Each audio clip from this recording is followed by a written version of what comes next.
Many believers read scriptures promising immense spiritual authority, yet walk through each day dragged down by fear, sickness, and a sense of defeat. When a crisis hits, the default response is often to seek out a pastor or a friend with stronger faith. The assumption is that their own faith is somehow broken, insufficient, or that they simply lack the standing to get an answer from God. Teacher Kenneth E. Hagin identified this as a result of negative programming. Years of hearing sermons focused on human failure lead many to believe that feeling unworthy is a sign of true humility. This creates a quiet, persistent suspicion that God operates on a tier system, that some Christians occupy a higher rank or are more saved than others. Matter of fact, in the family of God, every child begins at the exact same baseline. Redemption is an absolute status, meaning every believer has the same access to divine power from the moment they are born again.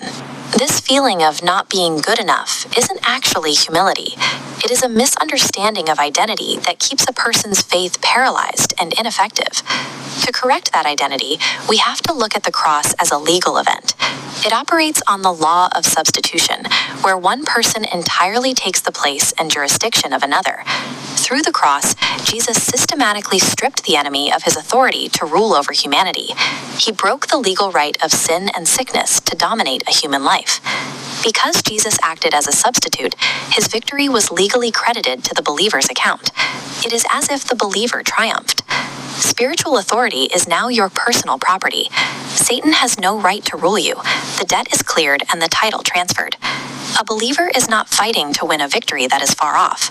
They are required to stand and operate from a position of inherited authority that already belongs to them. Righteousness is a term for your legal standing with God. It describes a status granted by Jesus that is entirely independent of your past behavior or personal history. This status gives you the right to stand in the presence of God the Father, as though you had never committed a single sin in your life. God declares that he blotteth out your transgressions and refuses to remember them.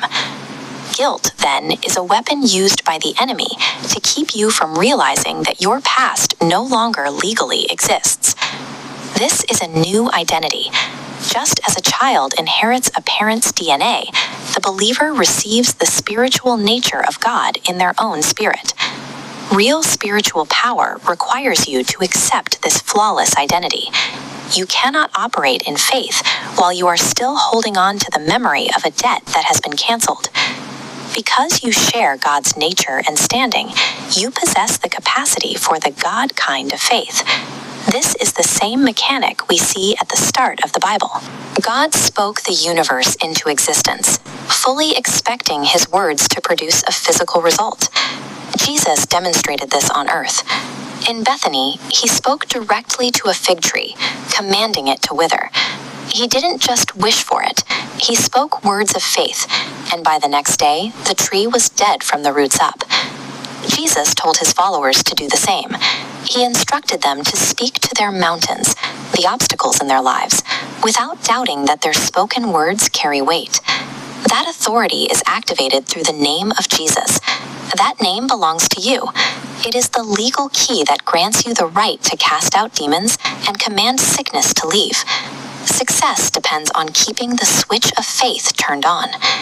Even if your body still feels sick, or the evidence hasn't changed, you continue to confess what the word says is already yours. When you stop running from the enemy and start standing on your legal rights, you realize you aren't a victim. You are a joint heir, and you'll find that your own faith in God will actually work.